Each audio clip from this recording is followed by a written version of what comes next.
عن عمر بن عوف رضی اللہ تعالی عنہ قال قال رسول اللہ صلی اللہ علیہ وسلم ان الدین بدأ غریبا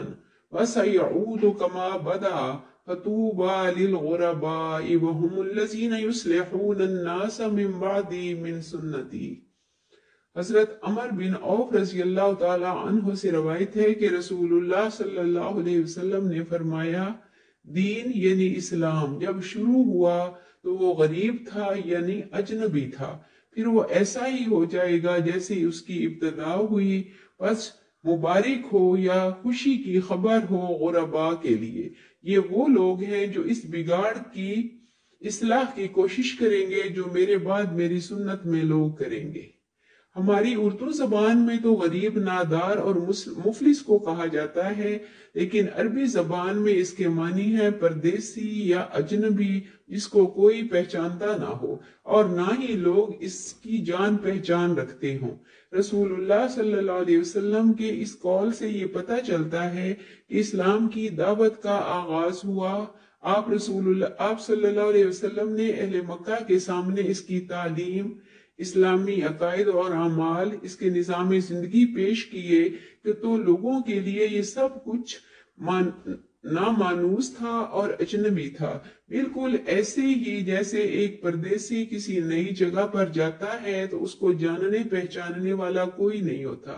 پھر آہستہ آہستہ صورتحال بدلتی گئی، لوگ اس سے مانوس ہوتے گئے، اسلام کو اپناتے رہے، یہاں تک کہ ایک وقت آیا اسلام مکمل طور پر پھیل گیا، اس کو مقبولیت حاصل ہو گئی۔ لیکن رسول اللہ صلی اللہ علیہ وسلم کو پتہ چل گیا تھا کہ جس طرح پہلی امتوں میں بگاڑ آیا، اسی طرح اس امت میں بھی آئے گا، اور لوگوں کی کثرت گمراہانہ رسوم اور غلط طریقوں کو اپنائے گی، اسلام بہت کم لوگوں میں رہ جائے گا۔ میرے نبی صلی اللہ علیہ وسلم فرماتے ہیں کہ اس بگاڑ کے وقت جو میرے وفادار امتی سنت سے دور ہوتی ہوئی امت کو اصل دین کی طرف لانے کی کوشش کریں گے، ان کو شاباش ہو اور مبارکباد ہو۔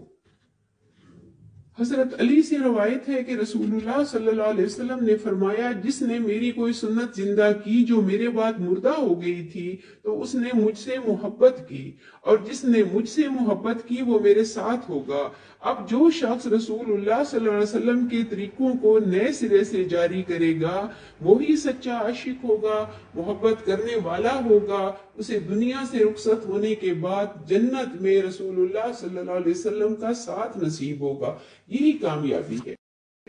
زندگی کے ہر شعبے میں رسول اللہ صلی اللہ علیہ وسلم کے طریقے ہماری رہنمائی کے لیے موجود ہیں۔ ان طریقوں سے محبت کریں، ان طریقوں کو اپنی زندگی میں لانے کی کوشش کریں، ان طریقوں کو چھوڑ کر غیروں کی رسومات کو زندگی میں نہ لائیں۔ جو کوئی بھی آپ صلی اللہ علیہ وسلم کے طریقے سے ہٹ جائے گا یا آپ کی بتائی ہوئی حد سے بڑھ جائے گا تو رسول اللہ صلی اللہ علیہ وسلم کا فرمان ہے کہ اس کا مجھ سے کوئی تعلق نہیں، ایسا شخص میری جماعت سے خارج ہے۔ ایک روایت میں ہے کہ جس شخص نے میری امت کے بگاڑ کے وقت میری سنت کو مضبوطی سے پکڑا اس کو 100 شہیدوں کا ثواب ملے گا۔ امت کا بگاڑ یہ ہے کہ جہالت اور لا علمی ہوگی، بدعتوں کا غلبہ ہو جائے گا، لوگوں کو رسول اللہ صلی اللہ علیہ وسلم سے دوری ہوتی چلی جائے گی۔ ایسے فتنوں والے دور میں سنت کو تھامنا